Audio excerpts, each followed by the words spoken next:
Welcome to the Global Equipping Center's Executive Coaching Program. We have another dynamic session on excellence in your business. How do you know whether or not you have an excellent business? As our team talked about excellence and what it looks like, we had a very difficult time defining it. And the reason why is because we couldn't come up with one singular reason why a product, why a service, or a company is excellent. In fact, what we found is there is about 13 different attributes that when you combine them all together creates an excellent business or an excellent product or service. Do you know which ones you have and which ones are missing in your business? I don't know about you, but when I started my company of the Global Equipping Center, I didn't start it to be a business that was good. I started a business that I believed would be great.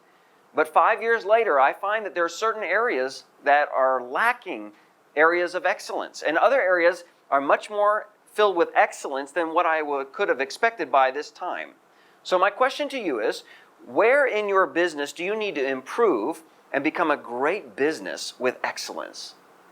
I'm going to be asking you a lot of questions in this session, in part 1 and part 2, about asking specifically where in your product is an area of excellence, and how did you reach that level? And what about some of your services that maybe were not as excellent as what they used to be, and maybe it went down a little bit? And how do you feel when you pay a lot of money and expect an excellent product or an excellent service, and it's neither? How do you feel about the company that you just purchased from? Let's get into some of the context here. Excellence in your business, the overview. We're going to talk about the introduction and the internal framework. That's part 1 of this 3-year series, is going to be internally, to focus on inside your company, specifically on excellence. In year 2, we're going to be talking about the external environment, the external framework of what others experience in the marketplace, whether or not you're an excellent business. And how do we ensure that your customers feel like what you're producing is of excellent value? And then year 3 is the 3 secrets, the 3 keys that every business needs to become excellent. Lastly, the effort versus excellence dilemma. And we're going to talk about how much effort it takes to actually create excellence in your business. Because some people think that if you spend a long time working on your company, you will eventually become excellent, and that's not true. And we're going to talk about some of the reasons why. So, first, let's talk about the idea about excellence, which is the state or quality of excelling. Excellence is the state or quality of excelling. When you think about an excellent person, is this a person that constantly strives, or are they excellent because of who they are? When we talk about DISC personalities, we talk about the dominant, influential, steady, and cautious people. The high C's, or the cautious individuals, are the ones that are typically the most perfectionistic individuals of what we have.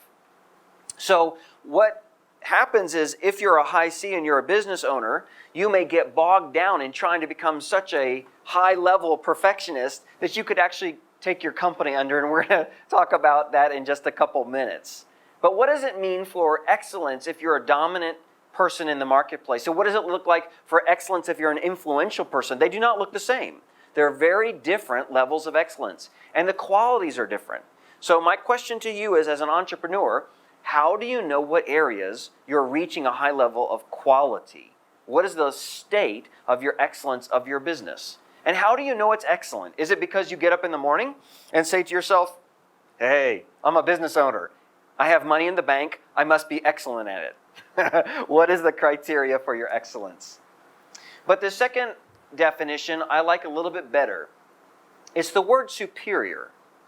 And I'm not talking about a superiority complex in which you're arrogant over people. I'm talking about superior in which you know that the company that you're running is actually better than what other people run their companies in the same industry. How do you know you've reached a level of excellence in which other people actually copy your level of excellence? Because that's really the picture that we all want.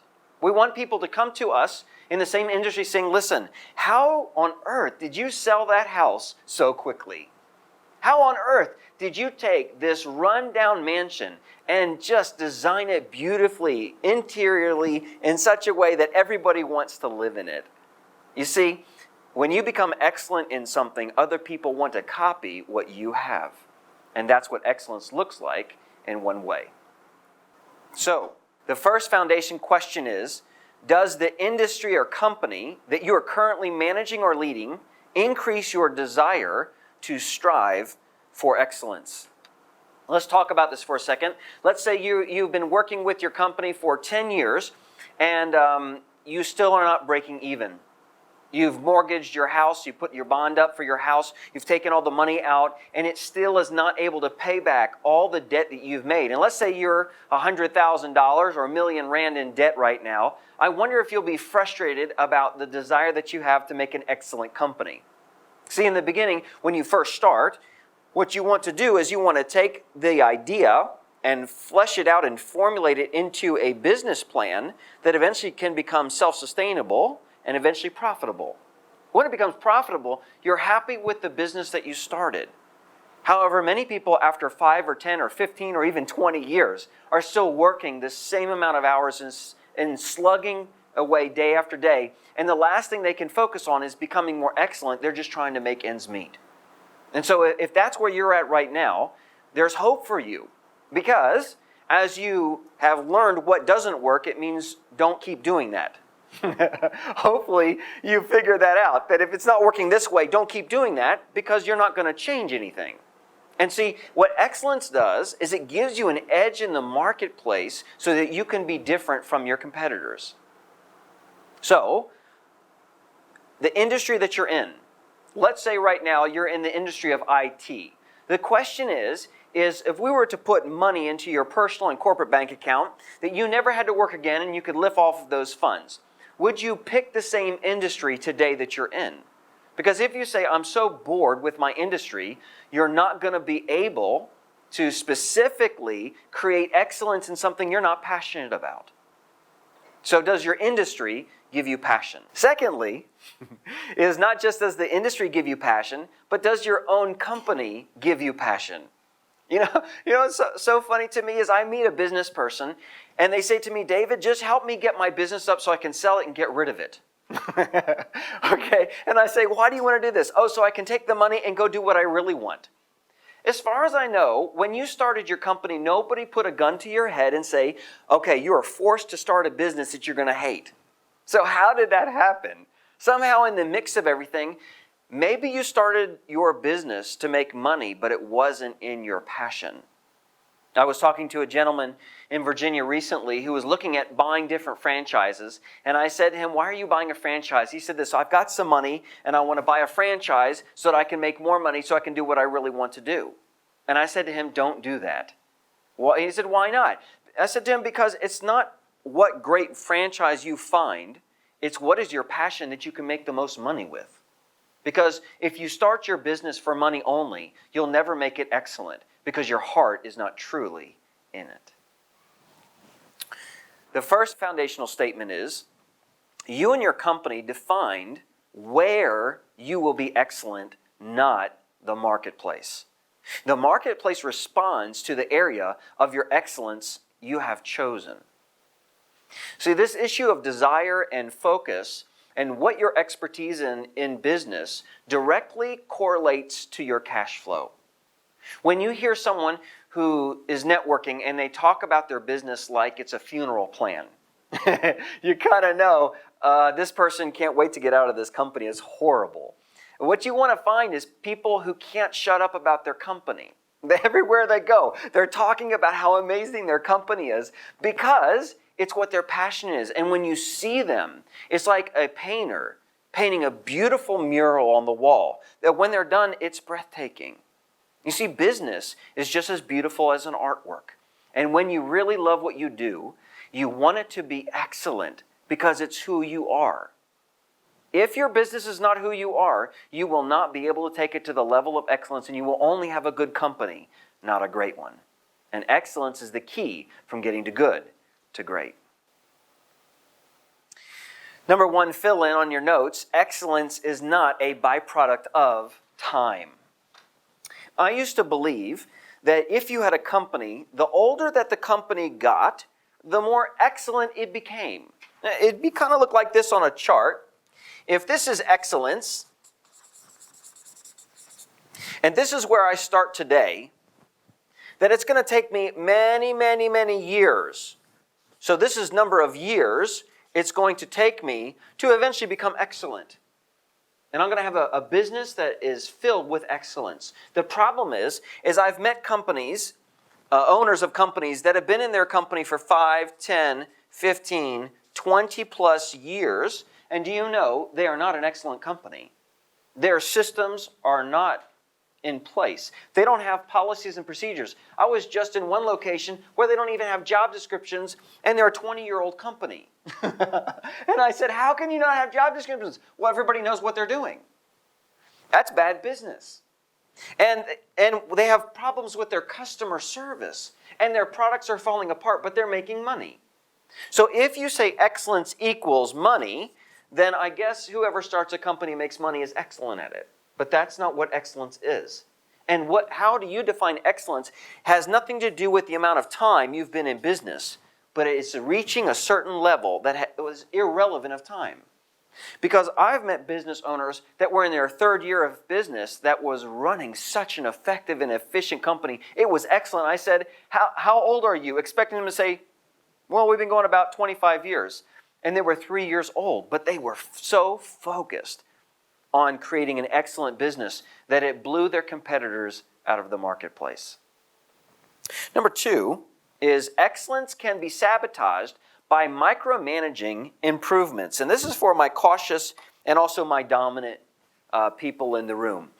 Let's talk about improvements. The way that you reach from ground zero up to excellence is with improvements. However, there are certain personalities that want everything done perfectly, and they want it done now. So it's not just a lot, but they want a lot and they want it perfect. When that happens, you can sabotage the excellence of your business. So let's say I'm developing a product, and this product is A. And all of my customers, now listen carefully, all of my customers that I've evaluated and I've given the product to them or the service to them have said this is an excellent product or service. But as a business owner, I'm not completely happy with it because maybe this should have been a different color. And I changed the color, and then I changed the size, and I changed the style. And then I make the pointer going this way. And by the time I'm done changing this, here's the problem. I've made so many improvements that it's exhausted my company, and we never got the product off the ground. So, for those of you that have a little bit of OCD, obsessive compulsive disorder, you're a little bit perfectionistic, what I'm going to challenge you is excellence is not perfection. It's when your customer says it's excellent. The way that you know you have a great company is by the people inside the company saying, what a great company to work for. I will never leave this company. This company is all about me. That's excellent. Great. And what about externally? It's when your customers say to you, I love your product. I love your service. I can't stand the thought about going anywhere else and purchasing except from you. But if you become too perfectionist about your product or service, you're going to sabotage your company. And sometimes that's what people do. Now, excellence in the process internally is only experienced by the final product externally. How you reach excellence is through the process. I wish it was a straight line. I wish I could say to you, if you actually followed these steps, you will become an excellent company. But that's not how easy it is, because every industry is different and every company is different. And this is more like what excellence looks like. Here it is right here. This is the goal that I'm going to. But here's how it looks like. Reached it. And unfortunately, this is your staff members. Because you got one here and you lost the same person here. And then you got another one here and you lost 4 here. And that's what happens. That's called collateral damage. As you're trying to figure out where you're going as a company and how you're accomplishing it, and I'm going to have a new product here and a new service here, you have to be careful or you can burn out all of your team members. And the next thing you know, you're stuck by yourself trying to grow an excellent company without any of the right people. What excellent looks like is you have an excellent team. How do you get there is the process. Right now we have a small company. We have a small team of 4 elite individuals. At this point, I have not added anybody else onto the company because I've not found anybody at this point that I want to work with more than them. So if you look, we're in this complete process. And I've had to remind all 4 of us numerous times and say, listen, this is where we're at right now in the process right here. But we are in the process of growing 15 divisions. We have 5 we're working on. 3 are right now self-sustainable. They don't need us anymore. Okay, good. So I tell everybody on this process, this is where we're at. On this one, we're way up here. Over here, we didn't even start this one yet. And I help all of the individuals in our company talk about where we're at in the process. One of the problems that I have as a leader is I expect people to know what I'm thinking. You might have the same problem. If you're a dominant or influential person, this is you. This is what this means. You are thinking something and you think about it for a long time and you believe you've communicated that to other people, but you didn't say a single word. And so all of a sudden you find out somebody didn't do something and you realize you didn't actually communicate it, but you thought you did. Okay, that's where you lose people in the process. So what you have to do is make sure you let them know, okay, right now we're at a low point, but it's okay because we're on the way up. And you know what? Just because we failed with this product, we're succeeding with this service. If you want to reach excellence, you need to learn your highs and lows of your industry and of your company so you know how to communicate it to your staff. Don't let your team become discouraged on a low point in the process of becoming excellent. This next point is also extremely important. Here's what it is. Excellence connected to a product or service does not equate to an increase of cash flow. This is so important. There's a misconception about excellence. Here's what it says. If I have an excellent idea, an excellent product, or an excellent service, everybody's going to be pounding down my door. And they say something like this, my product or my service will sell itself. And that is just untrue. Because you will find people who have amazing, excellent products and services that they have, and nobody knows about them. They've not marketed to the public. They've gone bankrupt, or maybe they've mortgaged their house, and things aren't going well. But they keep saying, I have this amazing product. I have an amazing service, but nobody's buying it. So here's the point I want to make to you. If you have an excellent company with an excellent product and an excellent service, and your cash flow is low, it's not about how excellent that you and your company is. You don't have an excellent marketing strategy. Now, if you make a lot of money and there's none left at the end of the month, you don't have excellence in your cash flow and learning how not to spend it. And that's another issue. Next, excellence connected to a product or service does not equate to an excellent business. So let's say you have the best phone in the world and you developed it. And there's no phone in the world that can surpass what your created phone can do. But nobody's bought it. You've had people that tried to sue you for it, and you've never manufactured but one of them, and nobody's willing to buy it. You don't have an excellent business. You have an excellent product. Let's say your service is brand new in the marketplace, and it surpasses, actually, there is no other service like what you have in the marketplace. And everybody says, that's awesome, but you don't have one signed contract. You do not have an excellent business. It's not just that you have an excellent product and an excellent service and an excellent marketing plan and an excellent team. It's that when they all work together, you make a fortune, and it proves that your business is filled with excellence. So here's my question to you. Does your cash flow prove that you have an excellent business? So let's talk about 5 of the 13 attributes of excellence. And we're going to talk about unlocking the elusive combination. Let's look back here on the whiteboard. So let's say there are 1, 2, 3, 4, 5, 6, 7, 8, 9, 10, 11, 12, 13 different attributes along this process to become excellent. 13 of them. How do you know once you cross the threshold in this one right here that you know beyond a shadow of a doubt, listen, not just with the company, but just let's say for sake of discussion, just a product or a service. How do you know this product or service has reached a level of excellence that you will not touch it again, you will not improve it? It's A+. Well, the first one is called focus. Focus. You don't find that people wake up in a 20-year company and they say, oh my goodness, we have an excellent business. How did this happen?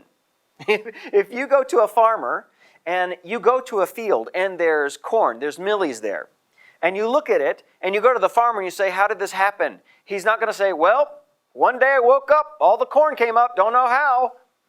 He's not going to say that. He's going to say, well, I got on my tractor, I plowed, I got horse manure out, and then I planted the seed, and then I watered it all, and then it came up, and now I'm plucking the ears of grain, of the corn. So here's my point. You don't wake up with an excellent business. You have to focus on it on a daily basis. If your cash flow is too low, or if your stress is too high, the last thing you want to do is focus on improving something and making it better when you're trying to survive.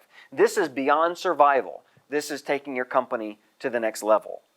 So it's unwavering mental determination that is unable, here it is, to be distracted by other individuals and opportunities that decrease the possibility of reaching the high level of excellence.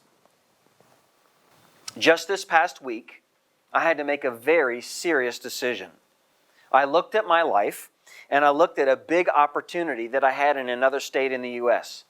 And I had 2 speaking engagements. I had 4 people that were wanting to market it. I was very excited about it. And I looked at my life and I looked at my schedule and I asked myself this question while I was developing these materials. Will this new opportunity help my company to be more excellent? And I said no.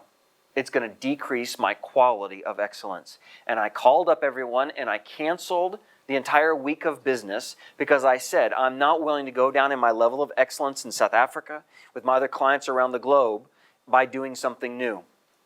Some of you have a hard time saying no.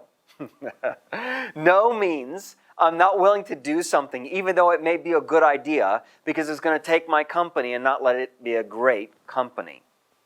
Unwavering focus means that you are so solidified in wanting to become excellent as a business person with your personal development, excellent in your role of your products and services, and excellent training your team, that you'll spend more time with that than you will chasing after new opportunities that may decrease your level of excellence. We've put together a brand new promo video for the gold level for the executive coaching program. It took our U.S. team 4 hours of slugging out the concepts, the ideas, the graphics, the music. Who's going to say what? Why did it take 4 hours? Because it was a 5-minute promo video and we wanted it to be delivered with excellence. We said this, we're not going to give a couple minutes to this and wing it. We're going to spend 4 hours, 4 times 3. We spent 12 working hours at it and then spent weeks developing the promo video that we are pleased to stand behind. Don't wing excellence because the marketplace will reveal that you didn't do it purposefully. Number 2 is the concept of elitism. Now let's talk about elitism. I'm not talking about arrogant. I'm not talking about pride. I'm talking about elite. If you are not called to do what you're doing, if you're not passionate about your business, you will never be an elitist. However, if you're like the many clients that we have in our executive coaching program, and you're one of them, it means that you are so driven for your industry and your business that you are unable to cope with the fact of anything not being perfect when you deliver a product or a service. You are proud to sign your name and your company's name at the bottom of a contract, and you keep that because you're an elite. Now, when you sell to elite people, it's so much fun because they're easy to sell to. If I said to elite person, I said to them, listen, we have 5 levels of the executive coaching program. And I said, this is 1, 2, 3, 4, 5. An elite person only heard, there is one option for the executive coaching program. It's the top one, whatever it costs, I'm in. Because that's what elitists see. They only see A. If there's a downgrade, an elitist won't even look at these. They won't even research them. They just want the best because they know if they're going to get what they pay for. If you're an elitist, it means that you cannot give a low-quality product or service because you can't sleep at night. You cannot have a company that has major problems and be elitist at the same time. An elitist says, I will have an excellent company with excellent services and products, and I will show everyone in the marketplace that mine is better than theirs. However, they don't say it that way. This is what they do. They come up with the best products and services that anybody's ever seen, and nobody can compare. You see, they create a new niche in the marketplace in which nobody can actually, in the entire marketplace, compete or compare with them. I'll never forget the first time I came into Nelspruit. It's in South Africa, and I was here, and people said, oh, nobody will come and hear you. You're new. You're an outsider. You've got to be born and bred here. And they said, you'll have maybe 5 or 10 people that come to your first seminar. And we had 33 people at the first seminar. And they said, oh, yeah, David, but that is just luck. And now we have 100 people that go to our seminars. And then they said, yeah, you'll people in the low level, they don't care about personal development. They won't come to a business breakfast. You'll have 20 or 80. And then we had 452. And here's the reason why, is that our company can't stand the idea about being low quality. That our promo videos are A+, our flyers are A+, our marketing strategy is A+, and it proves results. Here's my question to you. What are you doing right now as a company that proves to everyone else you're better because you know how to run your company better than all other competitors? You shouldn't have any other competitors. If you're a true elite person and you want to be an elite person at an excellence level, you have to be better at everyone else in your industry. And you can if you so choose.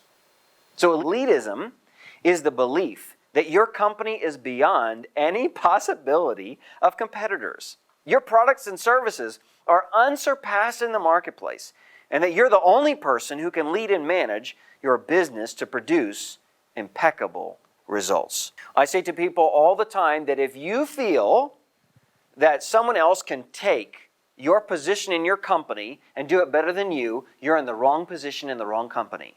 You have to know that you're the only one to do what you're doing. And if you don't believe that, you're probably in the wrong industry, in the wrong company. Because I know if there's nobody that can replace me in my company. I am who the company is. And you need to be the same in your company. Now, number 3 is a little bit different. C is a disconnectedness.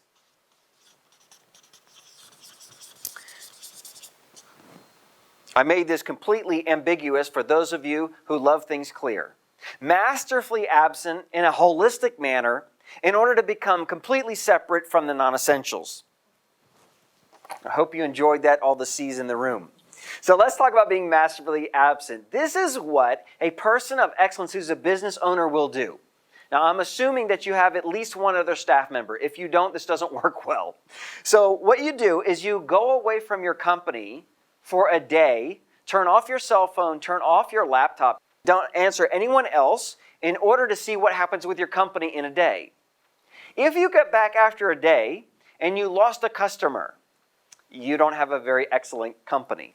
Now, eventually you go from a day to a week.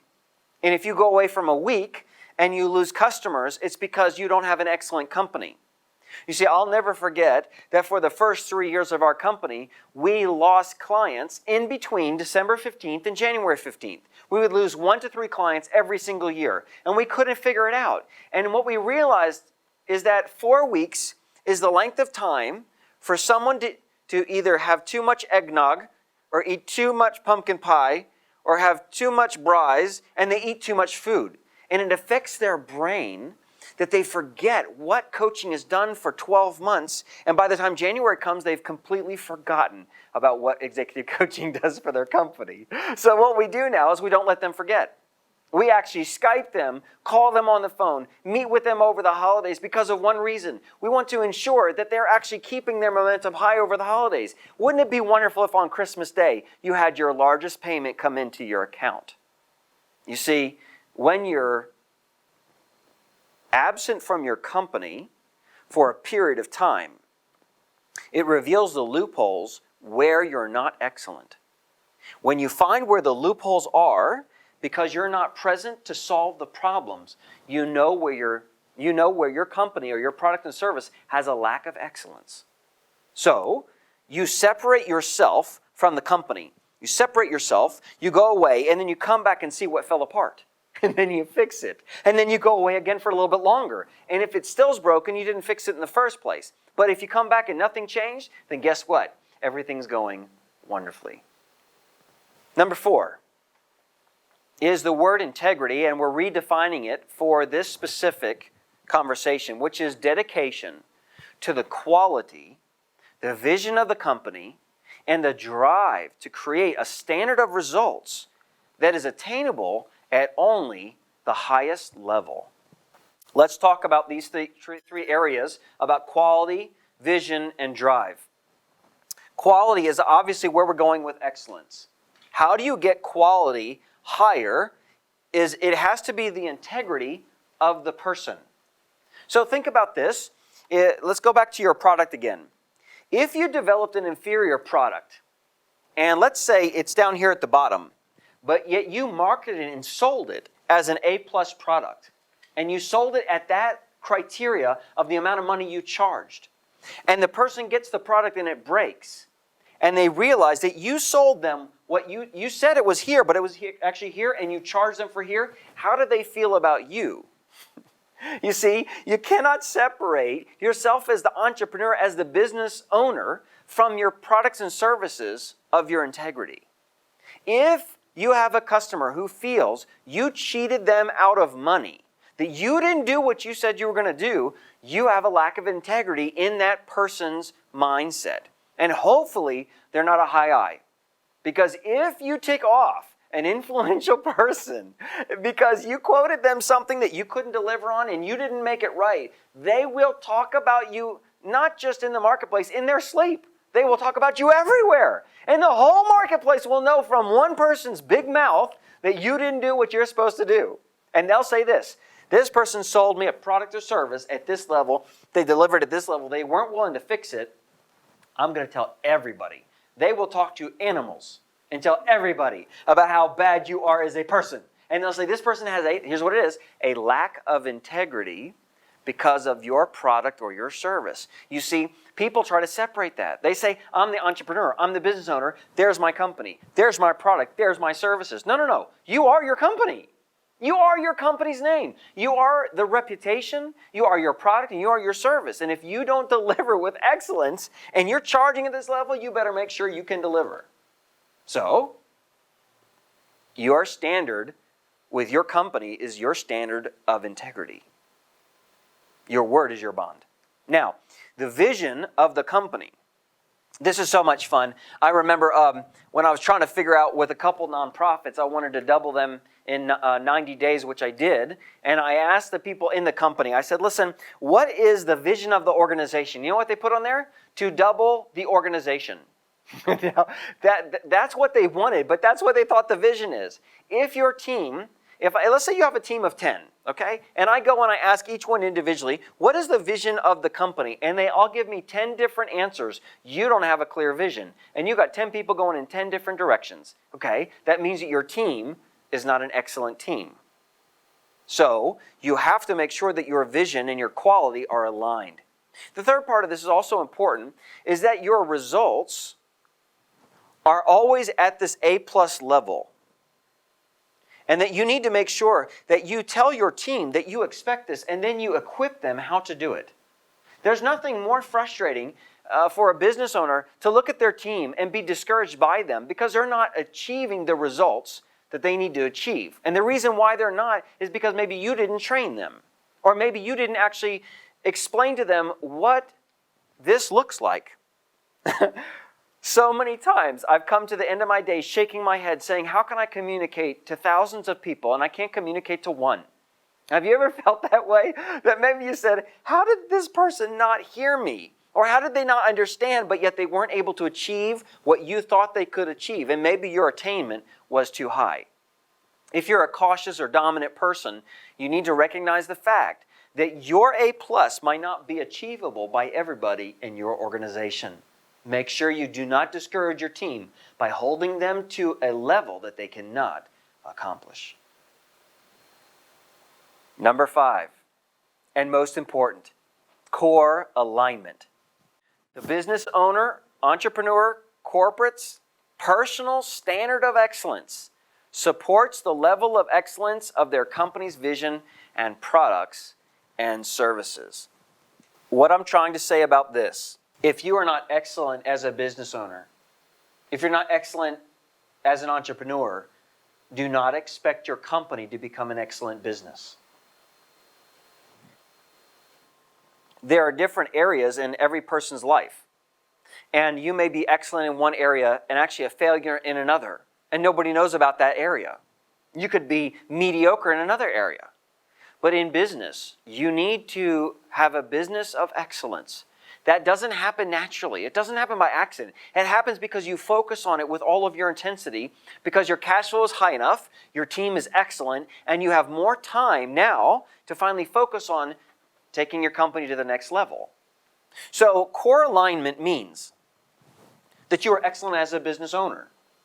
Because you're excellent as a business owner, you have to have tolerance with your team and yourself and your company, your products and services, as you go higher to eventually get to the level that you always have chosen to believe that you will get to. You see, you don't get to excellence in the first step. You get to excellence through the process of finding out what isn't working and what is working, and then improving and making it where you have an excellent company. But if you are not excellent as a business person, you will not have an excellent business. Here's my question to you. Are you reading the books in this first year? Are you reading the Harvard Business Reviews every single month? Are you actually attending all of the group sessions? Are you early and on time with everything that you're doing? You know why? Because if you're not doing the basics, how on earth will you do the complexities that it will take when you're a multimillionaire? You need to decide one way or another. Are you going to be excellent in business, or is there something else that you'd rather be excellent in? Because you need to choose. There are too many people that are wishy-washy in business. They say, I want to be excellent in my whole life. You will not be. You will not be excellent in every area. You need to choose. What is the one thing that is most important to you that no matter what happens, you will be excellent?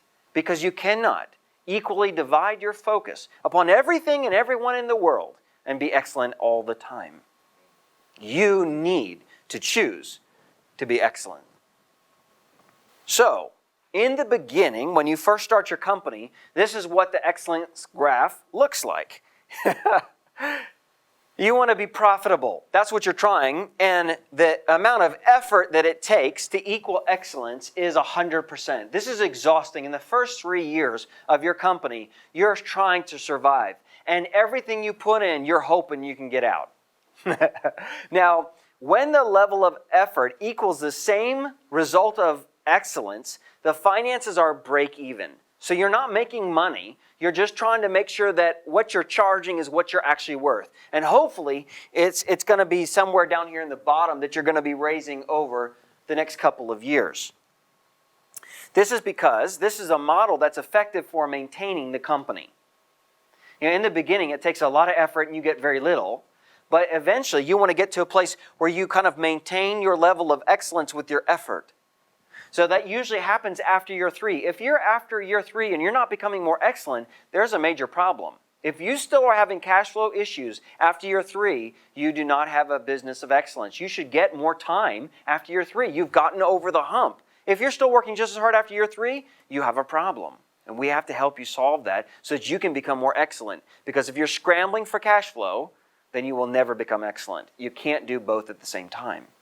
That brings us to part 2. That is, sometimes it takes a huge amount of effort to equal very little amount of excellence. This is typically in the first 3 years as you build toward excellence.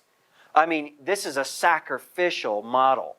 This is when the level of your time and your energy and expenses do not produce a high result. This is very frustrating. So now you're working 40 to 80 hours a week. You've put all of your money into this, all of your effort, and you're producing little results. I will never forget the day in Durban, South Africa, many years ago, We had marketed for 6 months with many flyers on our little printer, trying to make ends meet.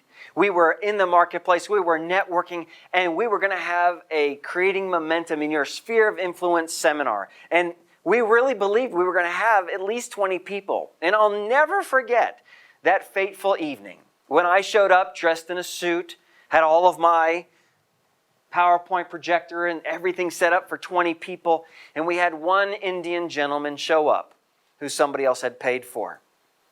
And I remember saying to myself, what a disaster. So I took him out for dinner, and I paid 200 Rand to take him for curry. And so I remember the next day, James and I sat down, and James looks at me and says, what are we going to do?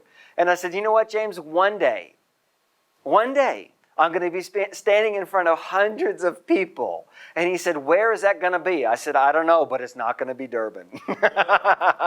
Why was I said one day, James, we're going to be over the years, all the time, effort, energy, money that we're pouring into our company. One day we're going to have excellent clients. And we're going to say, can you believe how amazing our clients are? Can you believe what they're saying about what we're producing in their lives, personally and professionally? Can you believe that 452 people came and heard us speak? You see, excellence isn't achieved in a day, it's achieved over a lifetime. And it will take great sacrifice on your behalf in the beginning to prove that you actually are worth that level of excellence. So, the model is necessary when creating a new project, company, or establishing a new long-term client or partnership. This is very important.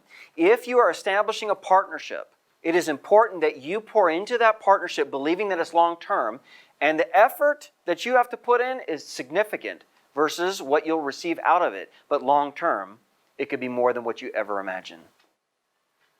Lastly, this is the exponential model, which is it takes very little effort to achieve huge levels of excellence. These are extraordinary results. This is exponential growth, which is the outcome of many months and years of focus and brings excitement, high net profit, and new opportunities that are overwhelming.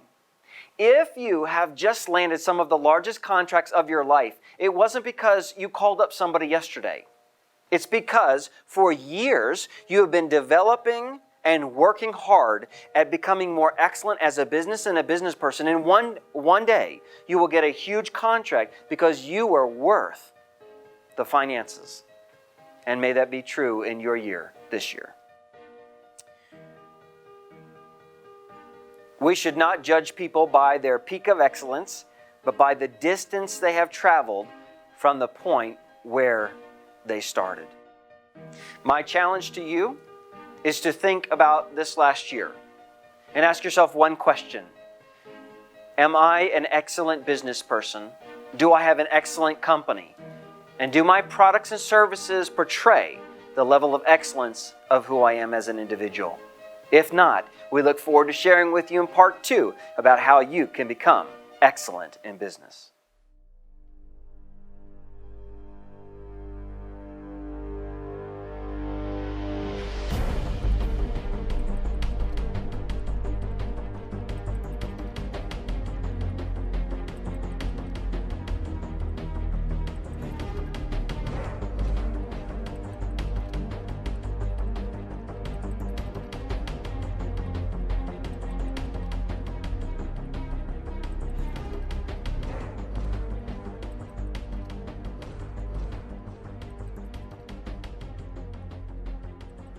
Welcome to the Global Equipping Center's Executive Coaching Program.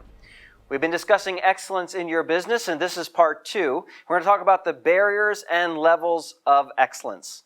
You remember just a little while ago, we talked about that excellence is a project that it takes you many years to get to, and eventually you end up in excellence because of 5 different elusive attributes that you need to focus on.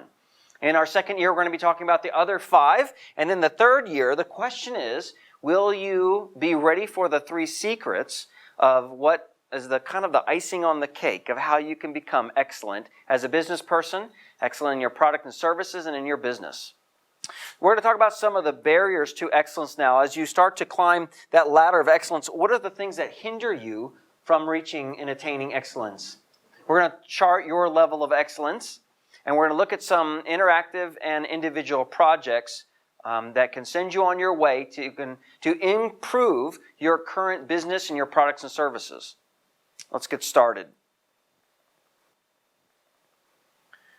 So, people of genius do not excel in any profession because they work in it. They work in it because they excel. If you were here right now, you would know that it's in October in 2015, and we have the room filled with amazing people from all across South Africa. Even as we were getting tea and coffee, there was one individual who walked up to another individual and said, "I've heard you're excellent in this. Could I please get some information?" And there was a sale made inside this room. You see, what is true with one individual, even in a room where everybody knows each other, is true in the marketplace. Your reputation in the marketplace, if it's excellent, will get you business all by itself. We have another individual in the room who's a huge talker. If you knew her, you knew exactly who I'm talking about. And she is so good at talking that you would actually say she's excellent as a talker. But she is so sold in what we're doing that she's gotten over 40 people to come to our breakfast tomorrow if you were here in 2015. You see, when you're excellent at something, everyone knows that you're excellent at it. You don't have to tell anybody. You just know you are. One of the things that I know I'm not excellent in is called accounting. And therefore, when you know you're not good in accounting, guess what you do? You go buy a really big, thick book and take an accounting course. Of course not. The one thing you don't want to do is try to become excellent at something. In your worst day, you'll never be as good as the person who is with you who is actually excellent in that. You're supposed to hire people and bring them in your team who actually are key people who are excellent in areas of your greatest weakness. You see, that's how you get a team to become excellent, is you hire other people that aren't like you. But guess what we like to do? We like to hear people that talk about things we're excited about, and we hire them, and they may have our same personality and same gift mix, and then we wonder why we're not excellent in so many areas. It's because we've hired the wrong people. Who your team is the level that you will go. If your team is not excellent, you will not be able to lead them into excellence. So, what are some of the barriers to excellence on these overall concepts? So, the reason why so few have obtained the level of excellence, personally or professionally, is based upon the complexity of discovery. Since excellence is unique for each profession, it has variations that must be uncovered over time. Okay, let's talk about this idea about accounting again. How do you know that an accountant who has his own company is good with accounting? Well, I have talked to at least a minimum of 20 different business owners who were accountants whose books were a mess. Now, how is it possible that somebody who is excellent with other people's books and everything is crossed to an T and dotted with an I, everything's perfect except their own books are a nightmare? How is that possible? You know why? Because they care more about other people's books than they care about their own books. So guess what I have told all 20 business owners who were accountants of accounting firms? I said, please outsource your accounting to another accounting firm. Because I said, you don't want to do your own books. How can you be great as a company and you try to get this level of excellence higher if you don't enjoy something in your company? It's called outsourcing. Do not do something you hate, because it will not be done with excellence. Now, again, let's talk about these barriers that we're talking about here that are hindering you from becoming excellent. And by the way, they grow as your company grows more complex. So in the beginning, you're doing a couple things, and then as the years go on, you have more products, more services, more staff, until eventually it becomes so complex that it's very difficult to figure out where you need to improve and grow as a company. So, this is unique for every single company. You cannot say that this is the A+ of excellence, and what it looks like for a landscaping company, the same thing looks for a coaching company. It does not look the same. The staff is not the same. The vision is not the same. What levels of excellence? There are still barriers, but these are very different industries. So here's the question. Do you know in your industry what an excellent company looks like for you? Have you researched in your industry and gone to your competitors and have found out, are they excellent as business owners? Are they excellent? And how far do you measure up in that level of excellence? I don't know about you, but I want to be the best of the best. I want people to say one day, David, you run an excellent company. They can't say that today. They can say it about certain areas, but they can't say that the GEC is the best company that they've been involved with in coaching. But they may say our executive coaching program is the best that they've been involved in. So you need to know what the barriers are so you know how to work around them and through them to where eventually you become an A-plus company. Secondly, is this issue of mediocrity is the greatest enemy of excellence. Let's talk about what that means. Here you've got complexity. And for me, complexity is difficulty. How difficult is it for your company to go from here to here? If you're a product company and you are the one who comes up with the idea, and you have a creative development team, and you have an R&D team, and you have marketing, and you're doing all these things from the time you create the idea to the product, to the end result of the manufacturing and the selling of it, you have a very complex organization. So, the more complex your company is, the more difficult it is to become excellent in all the different areas. However, this one right here is mediocrity. Mediocrity means that you've not broken through this ceiling in your company. You have been working too hard for too long, and it's taken all of your money, and at the end of the year, you can't take a vacation because if you do, you don't have enough money left over for January. And you say, why am I working so hard? And you become a little bit apathetic. You see, apathetic people don't become excellent in anything. Why? Because they don't have what it takes. It will take everything for you to become excellent. You cannot say, well, I'm going to become excellent, well, next week when I feel like it. Or maybe next year I'll talk about excellence. Excellent people say this, I'm going to be excellent every single day at what I do. Where can I improve? You see, at the end of every year, and sometimes at the beginning of every quarter, our team gets together and we focus on where can we improve our services? Where can we improve our products? Because we want to get better.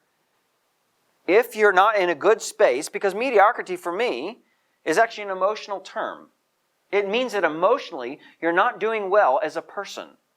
Now, we've helped many people who were mediocre about their company and they said, listen, I'm struggling. I want coaching because I want to become excellent, but I've lost some of that passion that I had. It's been really hard. I need a breakthrough. And listen, their excitement comes back again. Do you know why? When you break through and you start to see amazing results and epiphanies happen, and you start to make a lot of money and it stays in the bank, and you can have a vacation in December, you lose that mediocrity. Mediocrity erodes any possibility of forward movement since it contains a mixture of, here's what it is, laziness and greed, corrupts the organization, and damages the customer. So how does laziness and greed, how does that work in mediocrity? Well, if you're exhausted at the end of the year and you still don't have enough money, you would say, you know what, why even try anymore? Why even do this anymore? And I'm not making enough money, I might as well go do something else. And sometimes people leave their company, close it down, and go do something that they hate just to get money because they're so fed up with what they have. Not only that, how are you supposed to lead a team through this complex maze if you're in a place of mediocrity? You need to be at a place of excellence as a person. Then you can lead them. That's what it looks like. And lastly, like we talked about, if you're saying to your customer, this is what you're getting, this is what we're delivering, and this is what you're buying, and it's way down here, they are going to be upset with you and your company. And see, that's an issue of mediocrity. And in fact, it's so funny because having lived in South Africa for 7 years, I cannot tell you how many times I've had to call up a customer helpline at a different institution, and the person on the other end of the line you knew was getting paid very little because it was like, hello. When somebody breathes out when they say hello is not a good sign. And they're like, How can I help you? Oh, yes, you have a problem. Everyone does. I'm like, wow, okay, obviously this is the place I cannot wait to talk to this person and give them my money because I'm paying them for something. I just don't know it's for being mediocre. Okay, number C. Here's another barrier. This is an interesting one. An excellent product or service illuminates the inferiority of others' products and services in the marketplace. Let's talk about this one. So let's say right now, for sake of discussion, that you have a company that's into blinds. You create blinds for windows. And you think that your blinds that you manufacture and you install are the best blinds in your whole region. Okay? And you've told other people that. There's been no other company that can outsell you. You're number one in your place, and everybody comes to you for advice until one day you visited your friend's house. And at your friend's house, you went over and saw on the side there at the window that there was blinds, and they looked exquisite. And you were saying, man, these blinds are amazing. I don't remember doing these for you. And your friend kind of looks down and says, well, actually, I got them from somebody else. What? But we've been friends for 10 years. You know I do blinds. I know, but they did it better. And they did it cheaper. And their blinds look better than yours. And then you look at the blinds and you recognize something, that the quality is better. And they're a little bit straighter. And you ask for the price, and it's cheaper than you. How does that make you feel as a blinds business owner? Maybe you got blindsided. This causes an increase in both value and criticism. One of the great criticisms that we have where our company is located here in South Africa is that we've been criticized about our fees and we've been criticized with how we do coaching. And coaching in this region usually is you charge this much and you have about 6 sessions and then you're done with coaching, because if you can't fix somebody in 6 times, you'll never be able to fix them. Well, we have people that have stayed with us for 4 years. It wasn't about fixing them. It was about taking them to the next level in their personal and professional development. But if you knew how much criticism we have had as a company with the way that we've done what we've done and what we've produced, because other people are not doubling other people's companies, then you would say, why are you doing it this way? You know why? Because we want to have a company filled with excellence and we don't care what other people think. But if there's another company that's better than us, I want to know why. Just recently, our managing partner, James Rice, went to hear another motivational speaker. And I said, how many people were there? What was his marketing like? You were there for half a day. I want to know, was he better than me? I want to know, was his materials better? Was his notes better? Was his PowerPoint better? What did you learn? Why? Because I want to know, where are we? This guy's a new guy, never heard of him before, but I want to know, is he better? Why do I want to know? I want someone to illuminate where we can impact more people. I want to be illuminated. Where's our services? Where can we be improved? You see, some people are so fearful of finding out what their competitors are doing because they may find out that they're not doing as good job as they think. How are you doing with your products and services? How do you know? You have to test that. Because you see, as the light intensifies, so can the frustration levels of those who believed that their product and service was flawless. The clarity also reveals the details that need improvement and assists those in the marketplace to incorporate a new level of excellence. I want to know because I don't have impure motives about my company or my products or my services or my clients. I want to know what we can do to improve. And we ask them all the time, how are we doing? How are we doing? How are we doing? Why? Because we want to know, what can we do to serve you better so we can become more excellent as a company? It's not personal. But here's the thing. What's your level of self-esteem? Because if your level of self-esteem is fragile currently and you find out you're not the best, you can take that very personally. And you may not want to find out what you might not want to know. Number D. Most business individuals, keeping in line with the same thought, do not have the courage to research and evaluate the products and services of their competitors. Being fearful of the truth constricts the flow of ideas that have the potential to become excellent in any field of expertise. One of the things that I love to do is I love to network. I love to go hear other people speak. I love to learn new ideas that I can take and say, how can I do what we're doing better? Here's my question to you. When's the last time you've been a secret shopper, a mystery shopper, where you've walked into maybe the retail shop of a competitor that doesn't know you, that you think might do it better than you, and gone in there and bought something from them and see how they treated you, to see their quality, to see their product or service. Why? Because you need to know how good you are as a company. How do you know you're better than everyone else? Well, because we believe it. No, you believe it because you need to know it. The only way you're going to know you're better is if you go and research other people how they're doing it. That takes courage. So my question to you is, how much courage do you have to figure out where you're at on this chart of becoming from down here of number 1 going all the way up to A+? So, are you willing to do whatever it takes in the complexities to find the formula of excellence for your industry? You know, James and I have discussed not hours, not weeks, not months, but years, how to improve what we do. We constantly, on a monthly basis, a 2-hour, 4-hour Skype, we talk about what our company is doing. How can we improve? How can we improve? How can we improve? How can we get better? How can we serve our clients better? What do they need from us? What are the topics they're asking for? And then we improve it.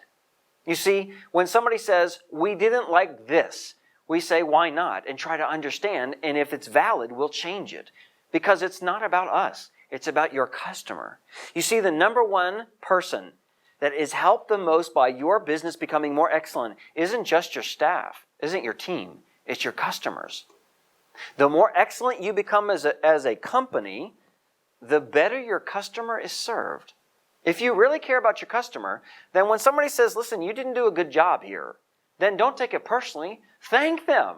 Thank them. It's called an evaluation. You know, I can't tell you. It's wonderful. And by the way, if you're going to do this, make sure you do it right. An evaluation that is accurate is specifically focused on it being anonymous. If you ask the person to give an evaluation and you know it's from them, it's not going to be an evaluation. So make sure there's no name, there's no number, and you get a whole group of people together and have them fill it out all in the same pen. Because if you know, everybody's funny this way. So everybody fills it in, then you take it home, you get a big, strong cup of coffee, and then you read what they wrote. And the first question you're going to say is, what are the 3 reasons why you're still with our company? What are 3 reasons why you like our product or service? Then you're going to say something like this. If you could change our product or service in any way, what would you do? If you were to market us in the marketplace, what would you say to get more customers? Ask the people questions that will help you to improve. When's the last time you've given an evaluation form to your clients, your customers, and really listened to what they had to say? You see, improvement is based upon evaluation, and that means you have the courage to ask the hard questions. Number E, one secret of increasing the level of excellence is to focus upon the individual parts of a project. As each part is raised in its level of quality, so is the total sum of all parts combined. The total level of excellence is never greater than its lowest common denominator. Once each part has a level of high quality, once combined, equal the sum total of being excellent.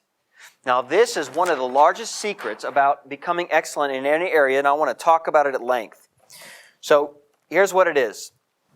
This is what excellent looks like in, let's call it right now a service, okay? This is an excellent service.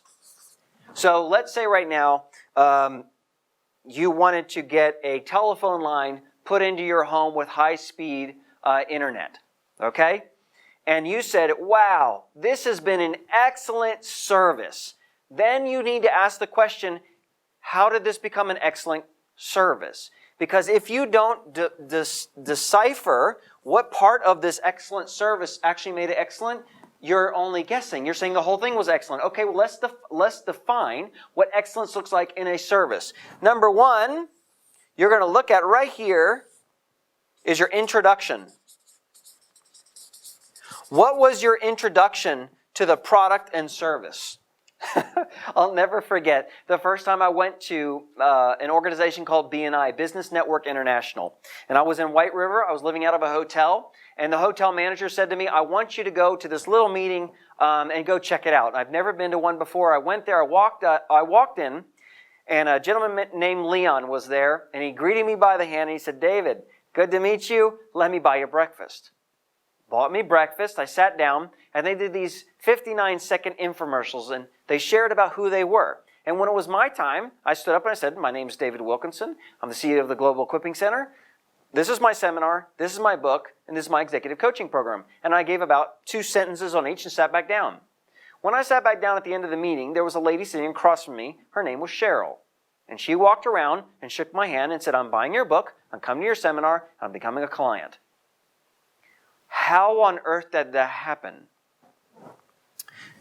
This is your 59 seconds that you have to impress a person the first time that you meet them.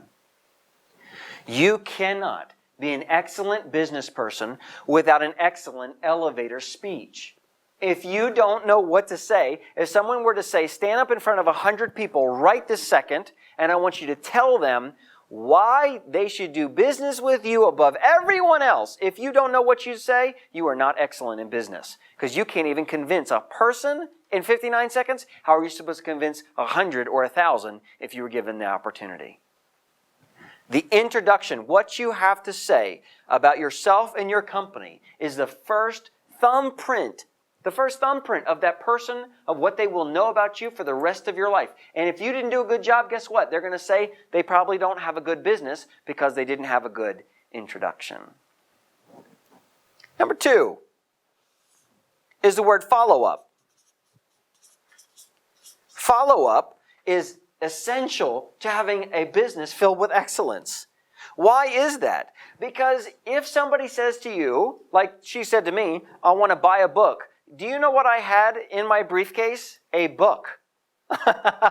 It is what it is. I didn't show up without a book because I said, if in case somebody wants to buy one, I have a couple in my briefcase. She says, here's 200 Rand, here's $20. I sold her a book. She says, I want to know more about the executive coaching program. I said, well, I got a flyer here on the seminar and I'll send you more information through an email. Can I have your email address? I did it immediately. You know why? Because my business, I want to have a business who provides a service with excellence. That means you cannot go to bed without conducting a follow-up email, phone call, text, WhatsApp, whatever you got to do to make sure that you follow up with excellence. If you don't follow up, listen very carefully, and your competitor knows how to follow up quicker than you, other customers will think that they're better in business because you're too slow.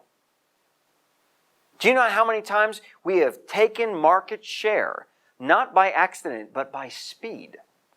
You see, if you're truly an excellent business owner, you will not keep a potential customer waiting for your email. If they are interested, it means they're hot. And if they're hot, it means you got one opportunity to make sure that you follow up quickly to get them for your service. Number 3 is your invoice and contract. In the olden days, what used to work was a handshake. And you would say to somebody, let's do business. And then you would shake on your hand. And then it'd be fine. And then the person would stick to their word. However, there's too many people that don't know what that means anymore. And even a signature doesn't mean a lot anymore, but it used to. And contracts are put in place to ensure that both parties are dealt with fairly. And if you break your contract, it's a lack of integrity. And most people don't have integrity. But your invoice and contract, after you follow up, after you've introduced yourself, will prove at this point, before you make any money, that you have a high quality service from your company. Here's the reason why. Until you give them the invoice and the contract, they are still waiting on you. If they're waiting on you, that means you're not a person of excellence, because a person of excellence gets everything to their customer in their hand as quickly as possible, because then they can say, I can rest now. I can rest. You see, just about 2 hours ago, we were sitting in the lobby and there was email after WhatsApp, after text message, SMS message. You know why? Because people weren't coming to the breakfast. They're saying, please email an invoice. Please email an invoice. I need to be invoiced for 5, for 10, or whatever. Why? If we don't do that immediately by the time we go to sleep tonight, guess what's going to happen? We have a lack of integrity in the marketplace. This is your part. Now, here's the other part. Doing. Once they sign this, once they pay the money, this is the other half of excellence. This is so crucial. You can do all this flawlessly, but if your product and if your service and if your staff, if your team is not one that can accomplish this with excellence, you will be given a horrible reputation. Just that break, one of our amazing clients was sharing with me that he was wanting his pool to be fixed.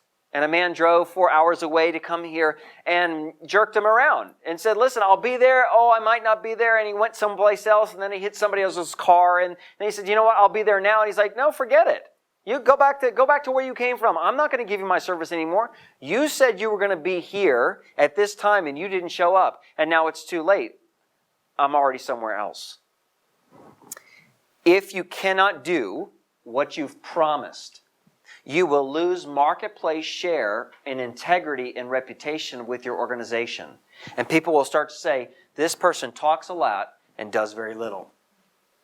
You know, one of the funny things about our executive coaching program is every once in a while, we'll find somebody who thinks that we can double their revenue in 90 days. And they'll say, hey, I've been in the coaching program 3 months. I haven't doubled my revenue. I say to the person, we've never promised anybody that we're going to double your revenue in 90 days. That's not what we do. We look at a long-term approach. We want to grow your revenue in such a way that it doesn't collapse your company. Because if you grow too quickly with the wrong infrastructure, you'll collapse and you will not be able to do what you've promised.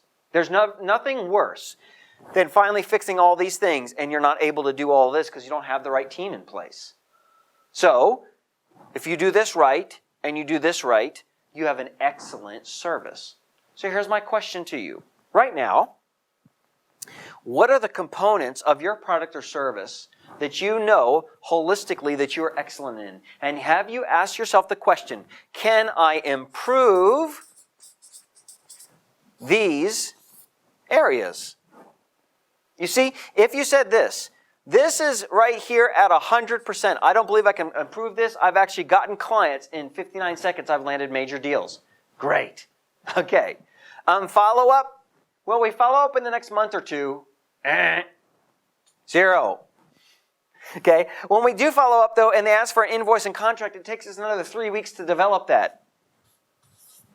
But when we do the job, oh, listen, it's flawless. I mean, we get 5 or 6 referrals from how good that we've done this, and I don't know how we can improve because we have the best of the best that's doing the work. Then guess what you're going to improve on? Here and here. Then you cannot say you have an excellent service or product because you have zeros in 2 of the areas. You have a 50%, don't look at the percentages, overall, 2 out of 4, you have zeros in. You have a 50% excellent service. So they're going to say this, listen, this company, when they do the work, is awesome.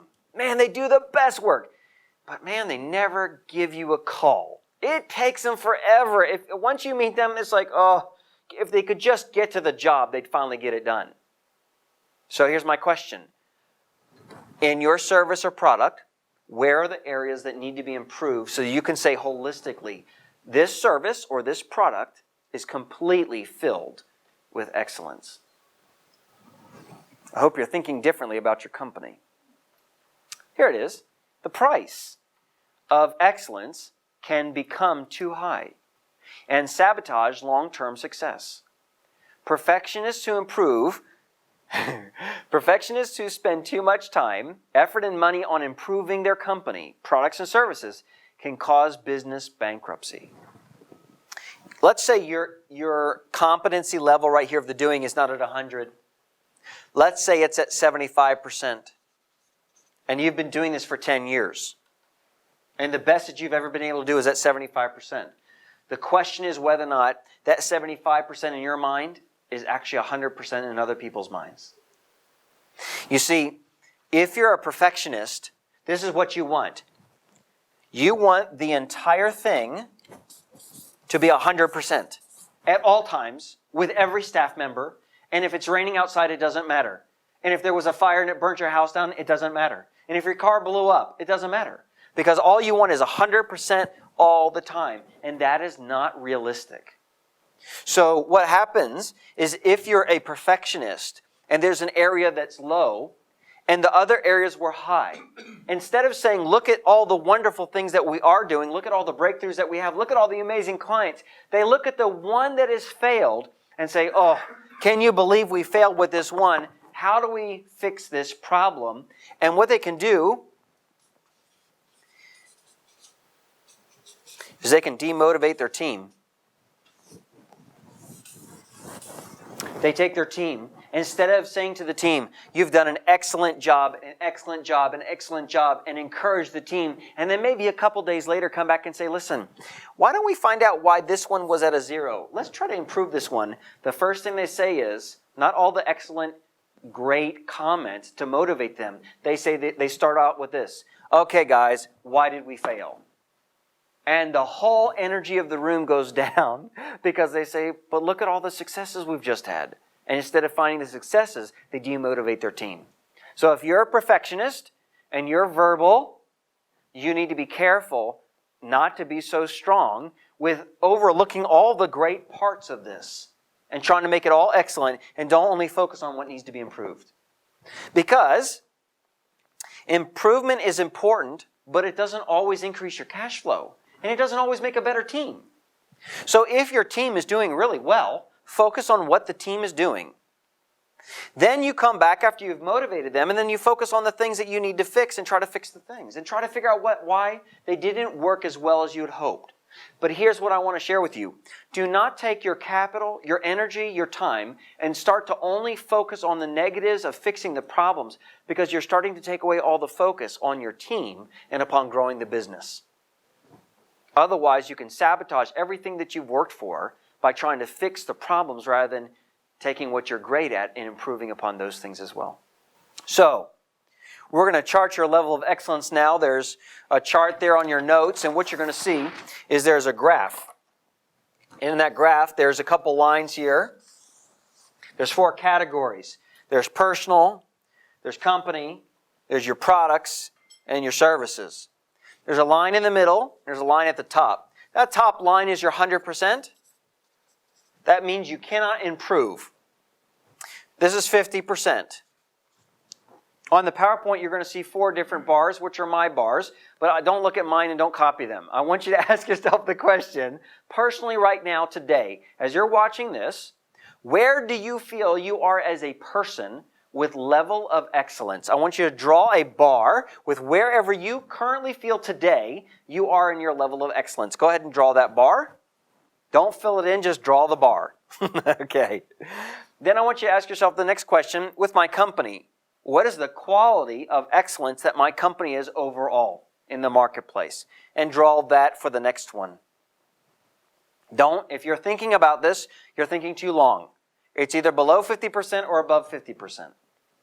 Okay, on your products of what you produce, what is the level of the products that you're currently developing, and what is that level at? And lastly, your services that you have in the marketplace, what is your level of services right now? And put that bar.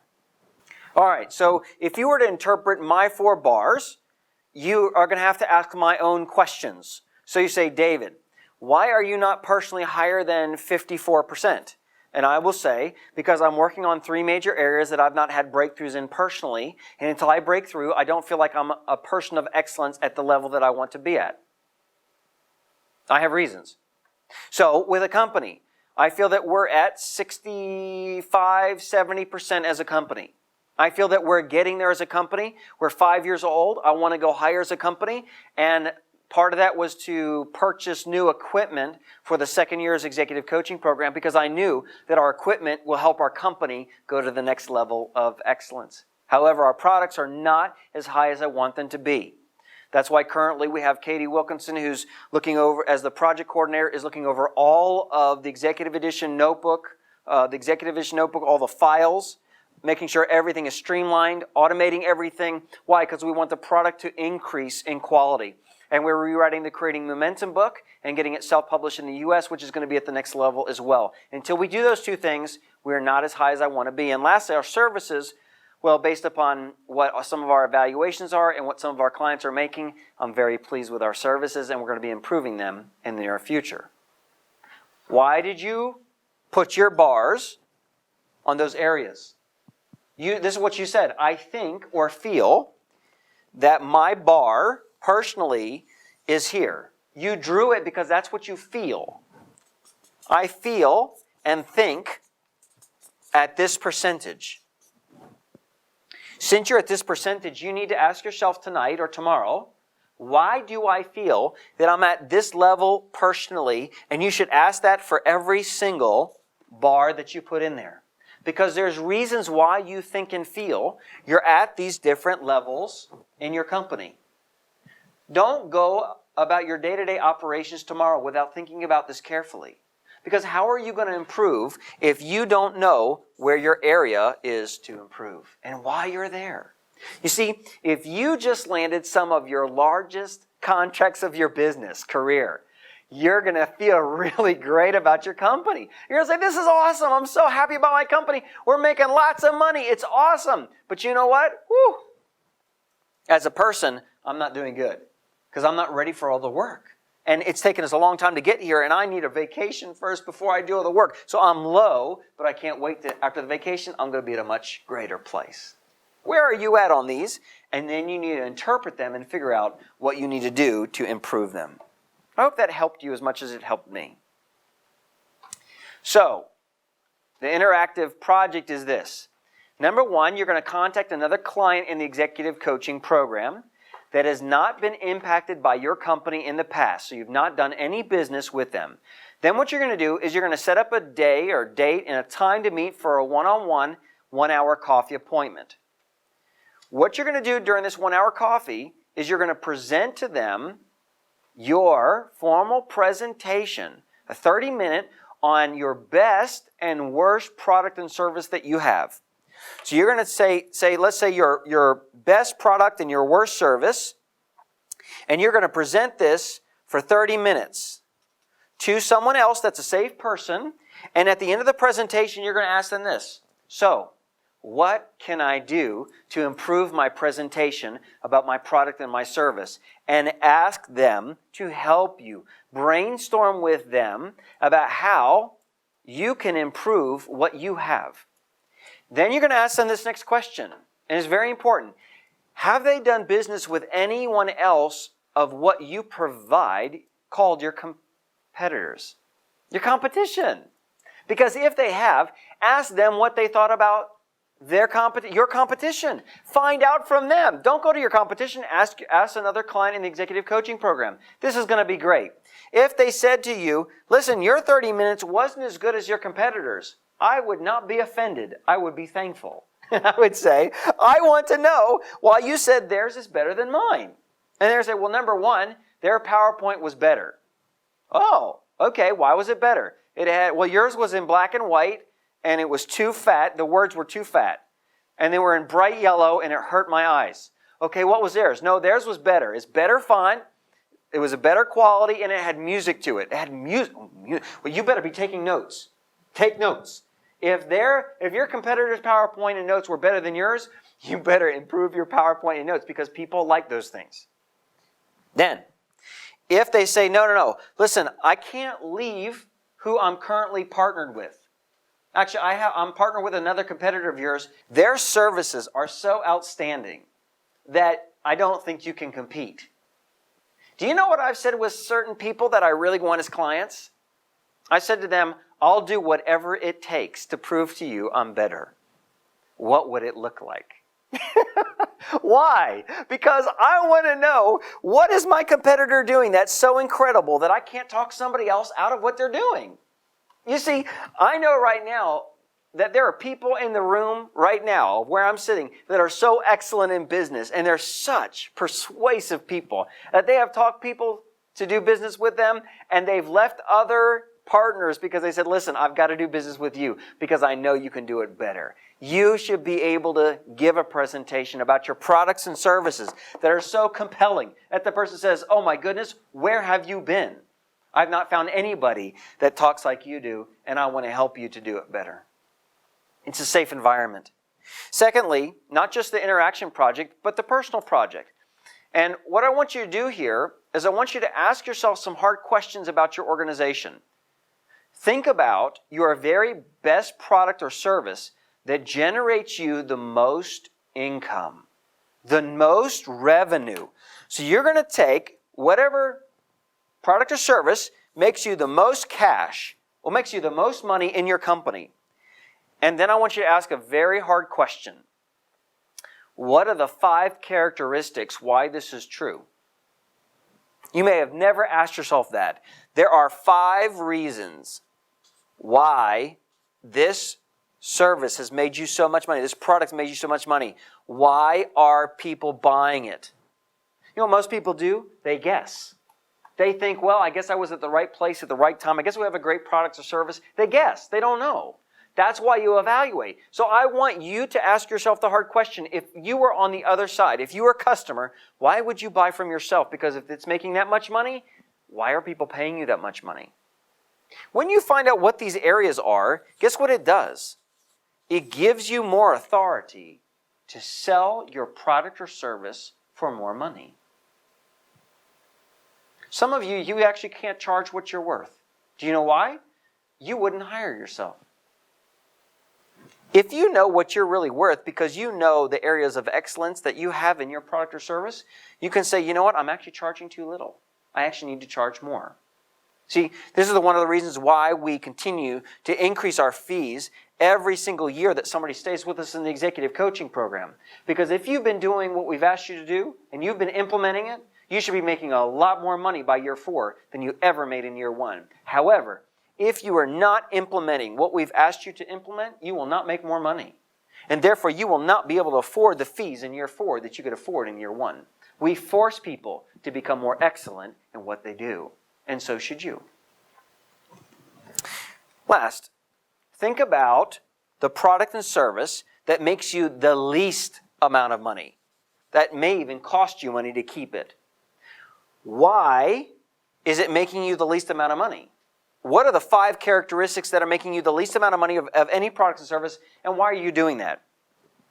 One of the ways in which we gain a lot of business is to speak for free at different B&I meetings and chamber meetings and different areas where they host networking events. We don't ever charge them money. Do you know why? It's not about the money. It's about the partnership. And we want to show up and give them a taste of what the Global Equipping Center is all about through a dynamic motivational talk that by the time we're done, they've made up in their mind that they want to join the executive coaching program. Because of that, we make no money. It costs us a lot of money to do it. But it's worth it. Because even though it costs us money, it makes us money in the end. Your lowest product and service that is losing money for you, is it opening up other doors that's making you a lot of money? Or are you doing it because it's what you started with, even though a few people like it or want it? You may need to get rid of it. So, excellence is the result of caring more than others think is wise, risking more than what others think is safe, dreaming more than others think is practical, and expecting more than others think is possible. The bottom line for us